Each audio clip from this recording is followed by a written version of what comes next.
欢迎来到巴巴娱乐呀频道，请订阅频道，所以大家不要错过当天最热门的新闻。我们今天的时事通讯包括以下内容：比莲花楼更火的武侠剧来了，强悍演员阵容加持，必追。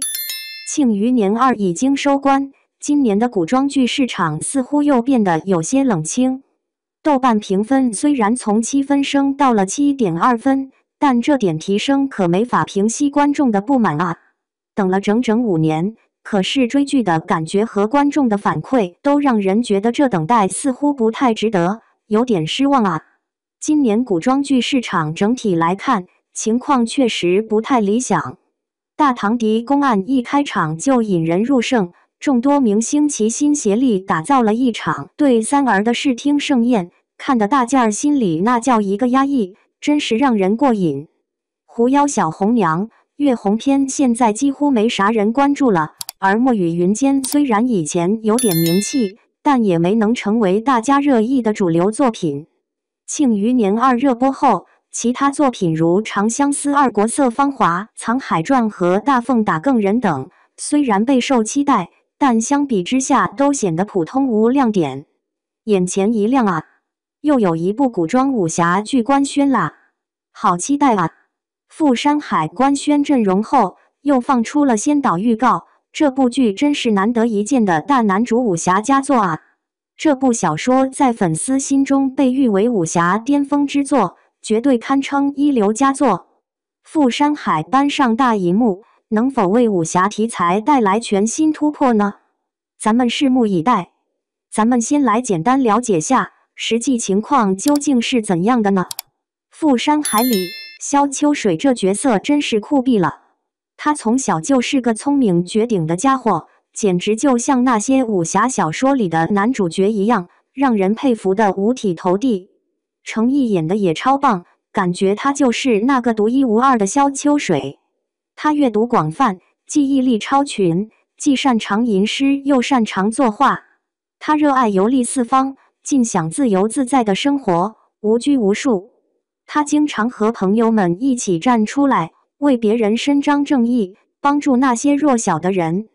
他们一起行动，维护公平和正义，不让任何人受到欺负。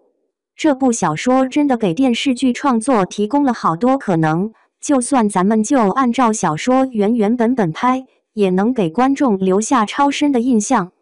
简直是个宝藏啊！这部剧剧情满满，节奏飞快，全程都围绕岳飞抗金的历史大背景展开，特别吸引人。没错，这就是富山海跟其他武侠剧最大的不同点。武侠剧常用群像手法，讲述一个个小故事，就像打怪升级一样，串联起来展现精彩剧情。不过富山海真正的精髓却是他那种超乎寻常的宏大视野。富山海里的一大看点就是那些反派角色智商特别高，真的让人印象深刻。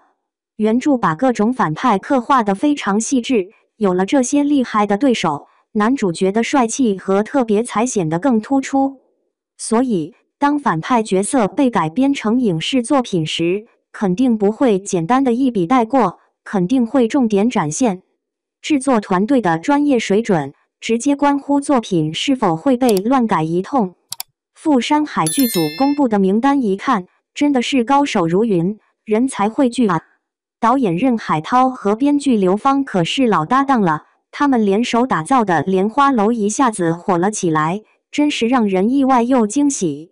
林峰，这位导演也是动作指导的高手，他参与过好多大片，比如新三国、天龙八部，还有长津湖这些。胡军演的那版天龙八部他也参与了。他在武打方面的技术真的是一流的。莲花楼团队真是多才多艺，不仅搞美术、动作，还负责造型，这是要给我们来个更牛更炫的莲花楼升级版吧？期待值爆棚啊！看到程毅这名字，过去我总会感觉有点冷，不过看了莲花楼后，我算是见识到了他的实力，真心不错。他挑剧本真有一手，演技也特别自然，一点儿都不做作。看他的一举一动，都透着那种老干部的范儿，和那些只靠流量的年轻演员完全不一样。莲花楼里，李香怡身体不太好，总是显得特别虚弱，不管走到哪儿都一样。她虽然长得普通，但演起来特别有意思，总让人想看下去。一上台，富山海里程毅一亮相，立马就有了那种少年英雄的气质，真是太酷了。从屏幕这头看，这位文学巨匠下笔果断，动作流畅，简直就像是一阵强风刮过，让人感受到了他创作的力量。程毅这次的妆容造型真是帅呆了，他穿着白衣，看起来好坚毅啊，眉毛像剑一样锋利，眼睛闪闪发光，嘴唇还微微带着粉色，特别是那高马尾，简直让人感受到一股冷酷又凌厉的气质，太有魅力了。他演这部剧，那高挺鼻梁真显眼，看着比莲花楼里的李香怡还帅，更有型。程毅虽然常演古装剧，但还没演过那种成长轨迹特别清晰的男主。这次他能不能给武侠剧带来个新亮点，咱们拭目以待吧。这部大制作的作品，演员阵容肯定也超给力，都是实力派，绝对让人眼前一亮。剧里，丁永岱会演程毅的老爸，所以前面他们俩的对手戏会特别多。萧西楼对幼子萧秋水有着深深的爱意，但他并不喜欢这孩子的性格。尽管表面上看起来对儿子有些冷淡，但心里其实藏着说不出口的深沉父爱。我猜，萧西楼下线那会儿，估计会让人忍不住掉眼泪，挺戳心的。他实力不俗，得到了广大观众的认可和支持。张智霖以其独特的风格和出色的表现，赢得了大家的喜爱，期待他未来能继续发光发热，为我们带来更多精彩的作品。找香港艺人来演武侠剧，这简直就是他们的老本行啊，肯定能演得特别好。燕狂徒这名儿真不是盖的，真就是个狂字了的。他10岁就自创了牛气的绝技，20岁时候在江湖上已经是响当当的名号了。再过5年，嘿，更不得了，直接把各路高手都压了下去，成了武林第一。中生代演员或流量明星，想演好那种张扬傲慢的角色都不容易。毕竟，陆小凤当年迷倒了多少女生啊！现在我真的好期待张智霖在动作戏里的表现。富山海这部戏里，曹翠芬演的是吴家的老夫人，不过具体是哪位吴老夫人，剧里倒没细说。这位老太太的演技真是没得说，《庆余年》和《知否知否》硬是绿肥红瘦2部剧都让人印象深刻，她演得真好。他在富山海中的角色肯定也能应对自如，游刃有余。再说说《雪中悍刀行》这部剧，邱心志演的那个李淳刚，丁孝颖演的那个青鸟，这俩人在武侠剧里可都是老熟人了。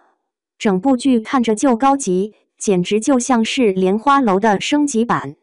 显然，程毅现在正走在一条全新的转型道路上，开启了他的新篇章。演过好几部古装偶像剧，但都没啥大动静。他果断转了方向，开始尝试武侠题材。这些武侠剧真不一般，跟那些老套路完全不一样。他们的设定特别新奇，就算是从原著改编来的，也照样能赢得一大帮粉丝的喜欢。转型不止于年代剧，不扮灰头土脸也能在大众心中留下深刻印象。不必局限于某种角色，照样能展现魅力。不过，想把富山海拍得像莲花楼那么成功，真不是件简单的事儿。《神州奇侠》这部小说在文学界地位挺高，主要是因为它有一大堆忠实的原著粉丝。这部小说视角广，人物形象也丰富多彩，读起来特别过瘾。导演选角眼光独到，对演员表演要求极高，追求精益求精。